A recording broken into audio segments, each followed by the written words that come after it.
Первая мировая война – это война моторов. В ней впервые появилась авиация, которая до войны только-только успела стать на крыло. Новейшие стальные гиганты с нарезными орудиями, способные вести огонь на десятки километров, бороздили моря и океаны в поисках друг друга. Под водой их ждали подводные лодки, а на перепаханных снарядами полях впервые появились танки. Тем удивительнее история героя сегодняшнего ролика. Корабля из романтичной эпохи парусных судов, волею судьбы попавшего в Первую мировую и вынужденного сражаться против флота эпохи дредноутов. И более того, ставшим одним из самых удачных немецких рейдеров. Сегодняшний рассказ о паруснике Зее Адлер, последнего парусного корсара. Конечно, не от хорошей жизни парусник стал под ружье, но таковы были обстоятельства. Немцы в Первую мировую, как впрочем и во Вторую, понимали важность морских перевозок для Британской империи. Планомерно уничтожая торговый флот противника, можно было поставить владычицу морей на колени. Для этих целей немцы использовали подводные лодки. Ну а на дальних рубежах, из своей небольшой дальности, субмарины Первой мировой действовать не могли, хотя были и исключения. А вот надводные корабли вполне могли успешно топить купцов вдали от своих баз, о чем свидетельствуют успешные действия Эмдена Кёнигсберга и эскадры Шпея. Однако все эти корабли погибли. Заменить их было достаточно тяжело из-за тотальной морской блокады уже самой Германии. Да и как показала практика, снабжать такие корабли оказалось тоже непростой задачей. Предполагалось, что рейдеры смогут пополнять свои запасы с захваченных судов. На практике это оказалось не всегда осуществимо. Нужно было спокойное море, укромное место, но самое главное, нужно было время, которого у рейдеров чаще всего не было. Частично решить проблему автономности могло изобретение Рудольфа Дизеля, которое тогда называлось нефтяным мотором. Но столь мощного дизеля, способного передвигать на большой скорости огромное судно, у немцев не было. Проблему было нужно как-то решать. Решение было найдено благодаря отставному лейтенанту флота, известному путешественнику и исследователю Арктики Альфреду Клингу. Он предложил адмиралам весьма нестандартную идею – вернуться в то время, когда судам для перехода через океан не требовался ни уголь, ни нефть, а именно к парусным кораблям. Ко всему прочему, что может быть безобиднее парусника в эпоху Стального флота? Ведь если выход крупного корабля в море скрыть вряд ли получится, то выход парусного судна в эпоху пару и электричества вряд ли заинтересует хоть кого-то, даже если оно пройдет перед глазами всех шпионов мира. Концепция такого рейдера понравилась командованию. Несмотря на кажущуюся абсурдность, было решено переоборудовать парусное судно в рейдер. Предстояло выбрать корабль, собрать команду и, самое главное, определиться с отважным и дерзким капитаном, способным на одиноком паруснике действовать против Стального флота. Человек, способный на такое, был найден.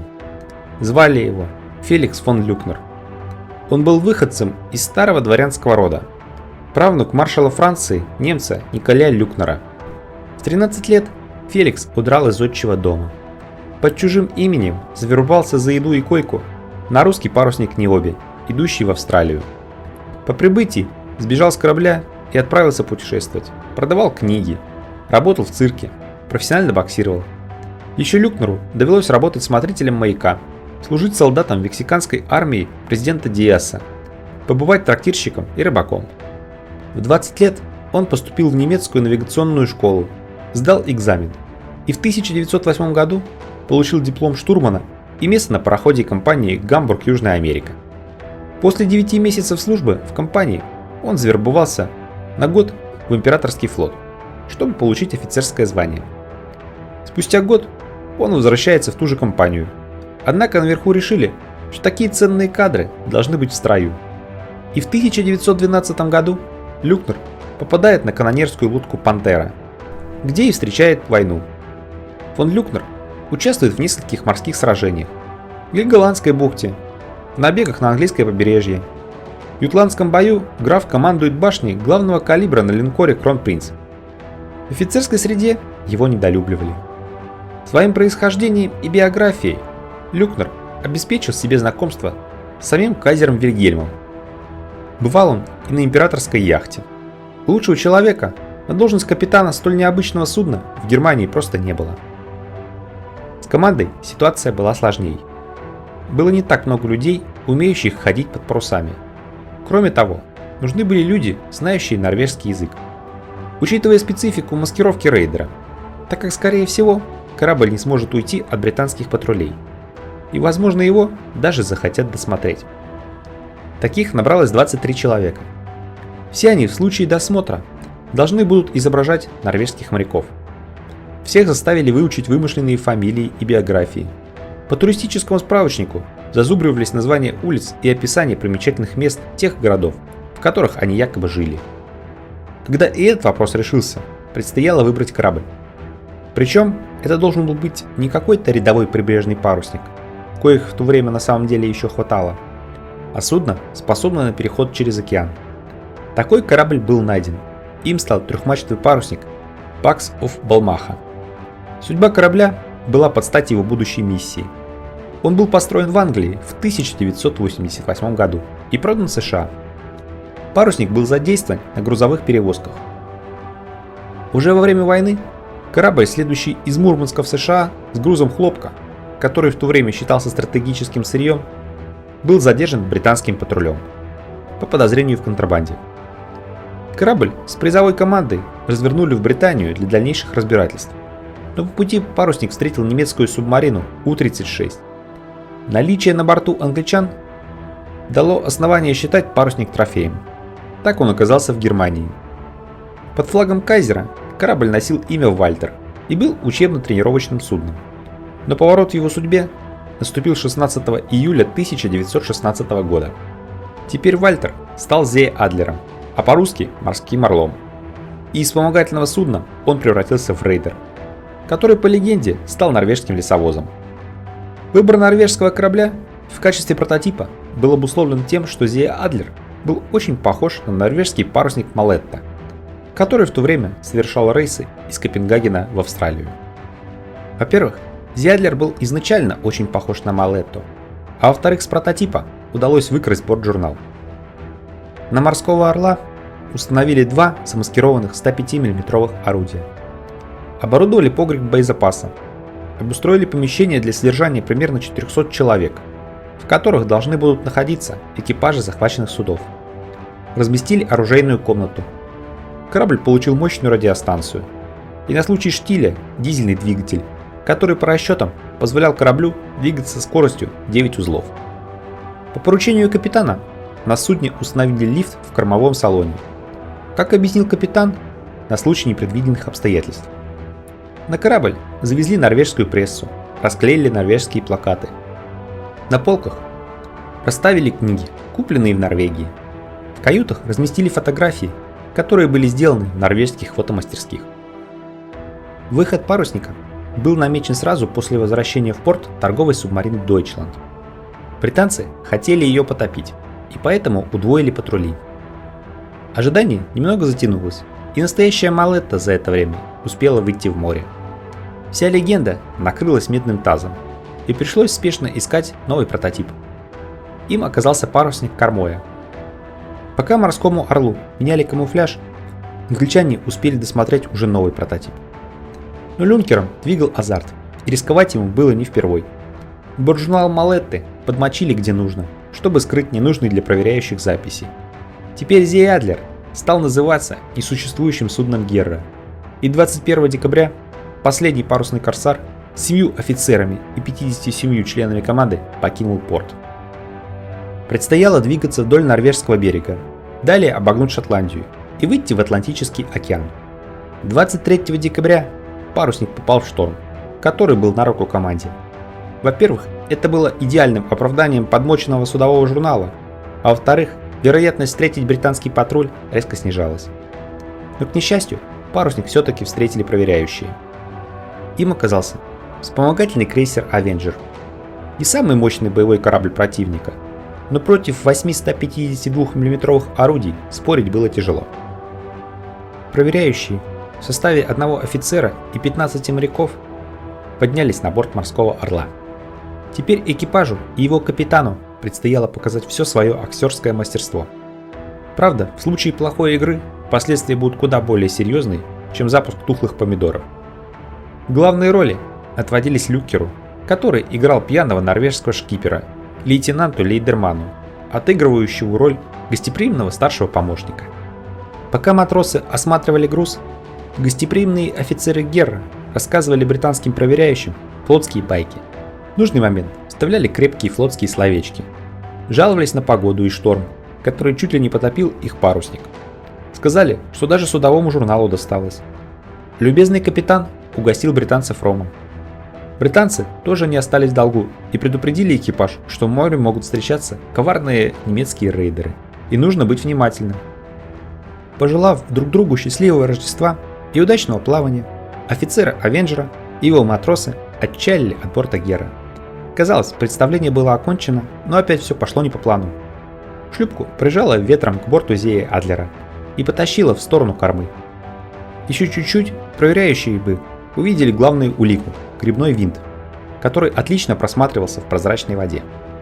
Но командир рейдера не растерялся. Он немедленно сбросил за борт канат, так чтобы тот раскачивался как раз над головами сидевших в шлюпке людей. Разумеется, англичане стали смотреть вверх, и поэтому винт остался незамеченным. Помахав проверяющим рукой, Люкнер выругался и отдал приказ поднять паруса. Рейдер вышел в Атлантику. За борт сразу полетели фальшивые грузы. На Марсе были отправлены наблюдатели с мощными биноклями. И так хочется сказать, что над кораблем взвился веселый Роджер. Первой жертвой Зеи Адлера стал английский пароход Gladys Royal, обнаруженный 9 января 1917 года к востоку от Азорских островов. Зеи Адлера запросили показания хронометра. Это была обычная процедура для парусников, которые длительное время не видели берега. Как только пароход снизил скорость, над мирным барком взвился флаг Кайзерлихмарин. Прогремел выстрел. Gladys Royal стал идти зигзагом, но снаряды стали попадать все ближе и ближе к кораблю. Судно застопорило машину. Попав на Зеи Адлер, капитан Gladys Royal сообщил, что с первыми выстрелами решил, что их пытается атаковать немецкая подводная лодка, всплывшая где-то за парусником, и приказал выполнять противоторпедный маневр. Люкнер отправил абордажную партию на пароход, которая качественно сделала свою работу. Gladys Royal отправился на дно. Второй жертвой корсаров стал пароход Ланди Айленд. Торгаш проигнорировал сигнал из барка, и чтобы хоть как-то замедлить купца, парусник двинулся ему на перерез. По правилам судоходства, пароход должен уступить парусному судну. Но Ланди Айленд скорость не сбросил. Люкнер дал приказ открыть огонь и поднять флаг. После 4 попаданий корабль остановился и начал спускать шлюпки. Капитан Зеи Адлера потребовал от капитана парохода прибыть на парусник, но ответа не последовало. В итоге немцы сами доставили его на парусник. И тут все стало ясно. Корабль перевозил сахар с Мадагаскара. Джордж Баннистер, так звали капитана, во что бы то ни стало хотел доставить груз, но его смелости не разделяла команда, набранная в Мадагаскаре. С первыми выстрелами экипаж побежал к шлюпкам, бросив своего капитана. Орудийным огнем пароход был потоплен. После этого к списку кораблей, отправленных на дно парусником, добавился французский барк Шарль Гуно и английская шхуна Персей. 3 февраля Зеи Адлер встретил в море аналогичный французский 4-мачтовый барк Антонин. Тут, видимо, дух пиратов Карибского моря захватил капитана Люкнера. Он решил посоревноваться в скорости с барком. По мере усиления ветра француз начал убирать паруса, чтобы их не порвало, в то время как немец не убирал ничего. Когда корабли поравнялись с бортами, над рейдером взвился немецкий флаг, а по парусам оппонента последовала пулеметная очередь. Не хватало только лихого абордажа. Французский барк пополнил список трофеев удачливого пирата. 9 февраля в когти морского орла попался итальянский парусник Буэнос-Айрес. 19 февраля, видимо, сама судьба свела Зеи Адлер с парусником, на котором капитан Люкнер в юности обогнул мыс Горн. Им был британский барк Пинмар. Британец на всех парусах отрывался от оппонента, но у немцев был туз в рукаве. Запустив дизель, морской орел догнал Пинмор. Корабль сдался. Люкнер осмотрел судно своей молодости и даже обнаружил на штурвале вырезанные им собственные инициалы. Скрипя сердцем, корабль молодости Люкнера отправился на дно. В наступлении весны жертвами корсара стали еще несколько парусников, а 11 марта морскому орлу встретился большой пароход Хорнгард. Парусник привычно стал запрашивать время по хронометру, но на пароходе не реагировали. Тогда Люкнер вновь включил великого артиста, и на Зиадлере запустили дымогенератор, который имитировал пожар на борту. Попутно с парусника стали пускать сигнальные ракеты. Это подействовало, британский корабль остановился, но, к несчастью немцев, он оказался отнюдь не безоружным. Как только на борту британца заметили орудие, театр имени Люкнера поменял сценарий. Пожар резко удалось взять под контроль. На палубу вышел переодетый в женщину матрос и начал приветственно махать британцам. Очевидно, британцам очень понравилась эта актерская игра, но развязка была весьма неожиданной. Как только суда поравнялись, на паруснике взвился флаг Кайзерлихмарин. Откинулся фальшборд, и мирный парусник в мгновение ока стал боевым кораблем с нацеленным на Хорнгард орудиями главного калибра. Британский капитан отдал приказ к орудию, но было поздно. Последователи капитана Флинта уже готовились к абордажу, а пулемет, который быстро установили, намекнул, что расчетам лучше не двигаться. Ну а чтобы наверняка подавить волю сопротивлению, немцы метким выстрелом сбили антенну радиомачты и через мегафон прикричали команду приготовить торпеды, так, чтобы ее точно услышали на Хорнгарде. Англичане сдались, а пароход стал еще одной жертвой лихого парусника. Все это время англичане и их союзники не имели никакой информации о пиратствующем паруснике, теряясь в догадках о причинах исчезновения в Атлантике своих судов. В то же время на борту Зиадлера скопилось 263 человека пленных, на содержание которых приходилось тратить слишком много воды и продовольствия. Поэтому, когда 21 марта рейдер повстречал французский трехмачтовый барк «Камброн» с грузом чилийской селитры, фон Люкнер решил его не топить. На барк посадили всех пленных и отправили судно в Рио-де-Жанейро. А чтобы «Камброн» прибыл туда не слишком быстро, дав возможность морскому орлу уйти, на французе срубили бушприт и брамстенги. Естественно, после прибытия в бразильский порт причина пропажи кораблей стала понятна. Ну а тем временем немецкие последователи сэра Фрэнсиса Дрейка под парусами обогнули мыс Горн, попутно записав на свой счет еще 3 американских парусника, так как к этому моменту США уже вступили в войну на стороне Антанты. К этому моменту судно уже приличное время было в море. Команде и кораблю был нужен отдых. Укрыться было решено на одном из безлюдных островов французской Полинезии. То, что произошло дальше, доподлинно неизвестно. Но по словам Люкнера, налетевший сильный шторм выбросил корабль на рифы. А по словам пленных американцев, команда, как истинные корсары, напились рома. В это время парусник сорвался с якоря, который оставили без присмотра, и выбросило на рифы. Остров был безлюдный, вдали от судоходных маршрутов. Повторить судьбу Робинзона Крузо команде не хотелось. Поэтому на спасательной шлюпке капитан и 5 человек из команды вышли в море с целью добраться до какого-нибудь заселенного острова. Чтобы там, как капитан Джек Воробей, украсть корабль, и самое интересное, что у них почти это получилось сделать. Но все-таки местные полицейские заподозрили что-то неладное. 21 сентября командир и команда попали в плен. Но это еще не все. Пока Люкнер искал корабль, к острову, где сел на риф морской орел, подошла французская шхуна Лютеция. Французы решили помочь морякам, но не бесплатно. В первую очередь их интересовал не экипаж, а груз. За часть груза они были готовы спасти команду. Но они не подозревали, что ведут переговоры с пиратами. Естественно, поднявшись на борт, немцы одолжили судно у французов, а сами французы пересели на остров к американцам. Экипаж планировал найти Люкнера и вернуться на родину уже на новом корабле. Однако 4 октября 1917 года они налетели на необозначенный на карте риф. Экипаж смог добраться до острова Пасхи, где и был интернирован чилийскими властями до конца войны. Но на этом наша история не заканчивается. Неутомимый бывший капитан Зиадлера и в плену был лишен покоя, чем доставил немало хлопот. 13 декабря 1917 года он вместе со своими людьми бежал из Новой Зеландии на катере, принадлежавшему коменданту тюремного лагеря. Катер был вооружен умело сделанным макетом пулемета. Люкнер в очередной раз пошел на риск. Обманывая и отчаянно блефуя, немцам удалось захватить небольшую шхуну Моа. Корсары уже готовились продолжить свой поход, когда к борту Моа подошел патрульный корабль. Его командир отдал должное смелости и находчивости немцев, однако очень серьезно предложил перестать шалить. Люкнер вздохнул и согласился. Он опять попал в плен. До конца войны он пробыл на Новой Зеландии. Граф Феликс фон Люкнер вернулся в поверженную Германию в 1919 году. К 1920 году весь экипаж Зиадлера уже был на родине. За 244 дня похода немецкий парусный рейдер уничтожил 3 парохода и 11 парусников, общим тоннажом более 30 тысяч тонн.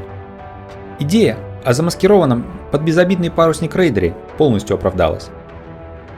Остров Зиадлера после войны был осмотрен бывшим судовладельцем. Его состояние было признано непригодным для дальнейшего восстановления. Феликс фон Люкнер прожил долгую и насыщенную жизнь. Умер в городе Мальме, в Швеции, 13 апреля 1966 года в возрасте 84 лет. Друзья, спасибо, что смотрели данный ролик до конца. Надеюсь, история последнего парусного корсара вам понравилась. Пожалуйста, оцените его каким-нибудь комментарием, поставьте традиционно лайк под этим видео, ну или дизлайк, если оно не понравилось. Ну и подпишитесь на канал, чтобы не пропускать выход новых роликов. Ну а я пойду искать уже новый материал для будущих роликов. До новых встреч, друзья. Пока-пока.